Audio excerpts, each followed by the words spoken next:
In our line of business, making more money means making better ads.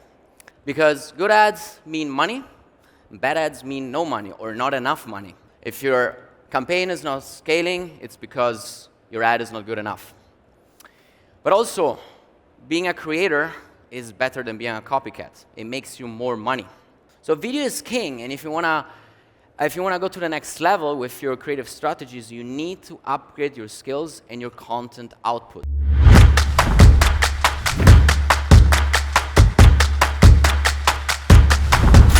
Before that, let me give you a quick VSL crash course. We're gonna talk about script writing, shooting, editing. So let's start from the structure of a script. So the script is everything. Before we do any production, any editing, we need to do the pre-production. And that starts with a script.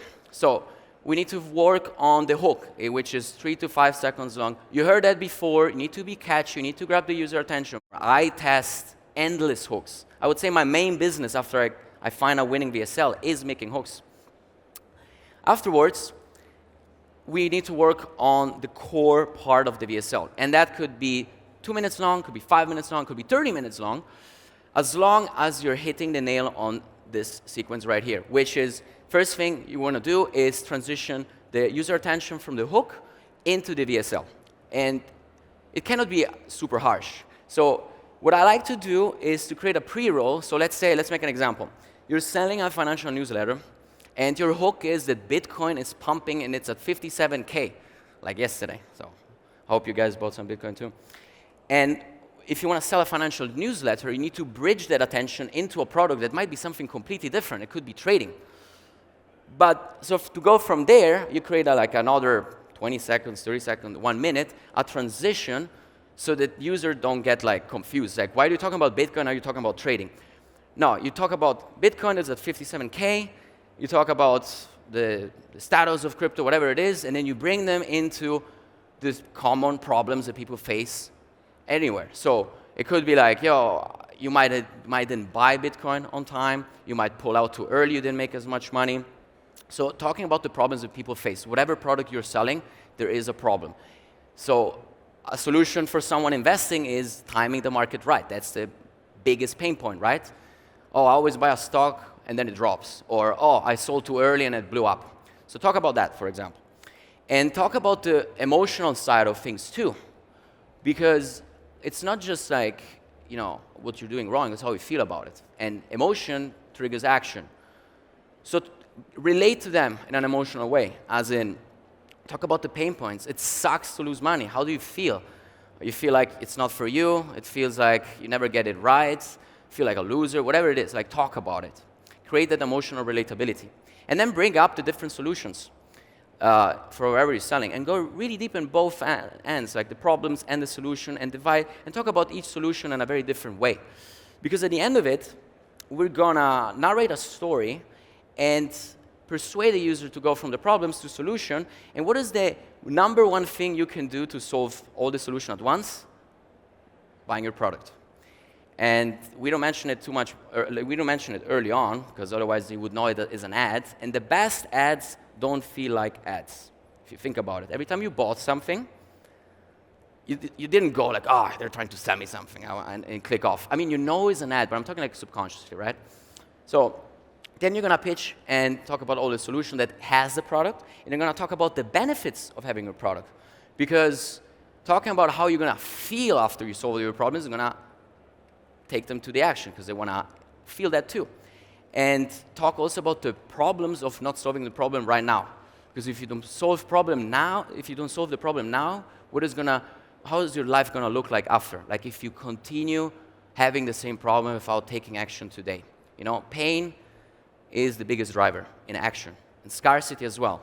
And this is exactly what we're going to do. We create scarcity by saying you have to take action now. We include the CTAs, call to actions, and we're going to talk about the pain of not solving a problem now.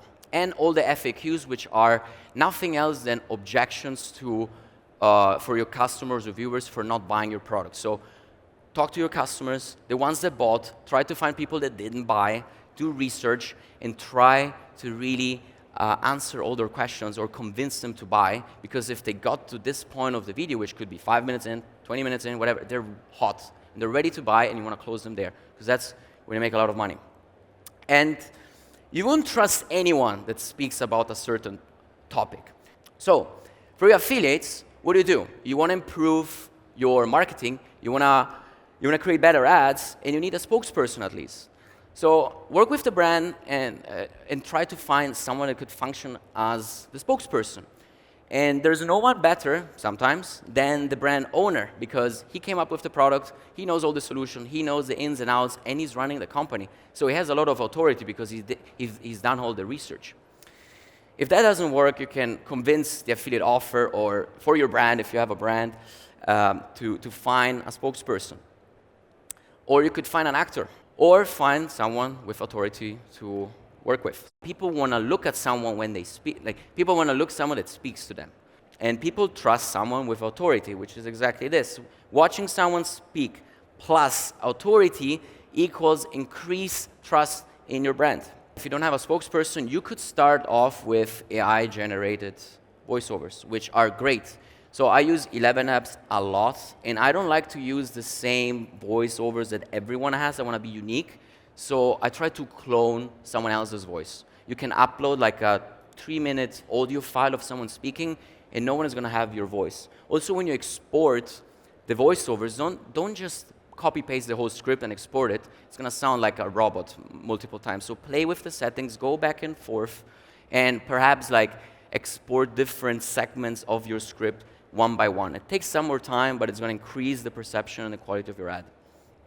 And because you don't have an authority person in your video ads, if you're not going for the option of having an authority figure speaking in front of the camera, you need to back it up and double down on social proof, because, okay, I don't see anyone talking, so who do I trust? So bring up customer video reviews, the product results, case studies, media features, like, I don't know, featured in whatever magazine, the user statistics, or a lot of before and after. So let's talk about shooting. If you want to shoot a VSL yourself, very basic. Camera, iPhone 15 is amazing. I have an iPhone 14, I shoot with that as well, it works. Mics, just a few light, and a prompter to read a script when you're shooting a VSL. So what a prompter looks like, see, like this. So you're going to put an iPad or an iPhone, and you will read a script, and that will make it very easy. If not, just rent a studio, something what I do that has it all, so you don't have to worry about anything, and you can just look up for studios in your city. Editing is key. So we all want to find the good editor, right? We want to find the perfect one. We don't want to waste time training someone. So how do you find the perfect editor? Well, you don't. You train them. Because all the good editors are taken. And I train all my editors. I'm very, very picky with my videos, and because I want the best quality possible. And the perfect editor, if you can call it that way, is someone that has at least a sense of storytelling. You cannot really teach that. Or have at least some basic motion graphic designs, which is going to help you create better ads if you don't always have materials, like just animation to explain a certain topic. And they should be coachable, because it's hard to work with someone that is just stiff and doesn't want to. You are the marketing genius compared to them. They are good at their stuff, but they need to be ready to follow your advice, because you see what's working out there and you want to apply it to your own ads, so they have to listen. And yeah, I wasted a lot of time trying to make a creative person creative, and that can't be taught, unfortunately. If you want to create an MVP VSL, that then you can go on and improve and increase the quality. And once you create your VSL, it's super important to create good hooks, because in my experience, I've been running the same VSL for even 3 years, if not 2 years. And the only thing I've changed, and it was 40 minutes long, the only thing I've changed is not everything that happens after a few minutes. No, it's just the first 5 seconds to the first 30 seconds to the first minute.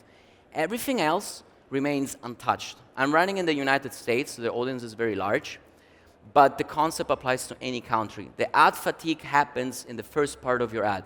If no one goes beyond that first 5 seconds or beyond those first minute, they're never going to see what's coming after. So there's no point in changing what works What's currently crushing on YouTube? There is a new rule by YouTube that penalizes VSLs longer than 8 minutes. Recently, I've seen a significant decrease in ad spend using long VSLs on YouTube. But don't worry, because if you're running long VSLs on Facebook, or you're not, but you want to run long VSLs, Facebook is still fine. Like 100K a days on Facebook. Running vertical ads on YouTube. Vertical is growing a lot on YouTube. It's growing everywhere because of TikTok, because of Reels, and YouTube Shorts are pumping a lot of traffic, so you want to be on that. And some ask me, how do you run vertical ads? You just upload them, and YouTube will do the heavy lifting for you. They will find the right placements to run those vertical ads. And you'll also get more exposure because there are new placements out now that have a lot of traffic. These are winning formats on YouTube right now. So again, we mentioned short leads to VSL pages. So ClickBank affiliates know this very well. What they're doing, what the ClickBank affiliates are doing mainly is not selling the product, it's selling the VSL that they're gonna watch on the next page after they leave the platform. Short UGC ads for lead gen, very simple. They're very short, like 1-2 minutes is enough. Short VSLs for gadgets are crushing it. And TV ads, surprising. TV ads could be the same VSL ads that you're running, but instead of telling people to take action and click on the button below, you have a QR code that they can scan, so when you're sitting on the couch and you're watching YouTube, they can easily just scan and go buy the product.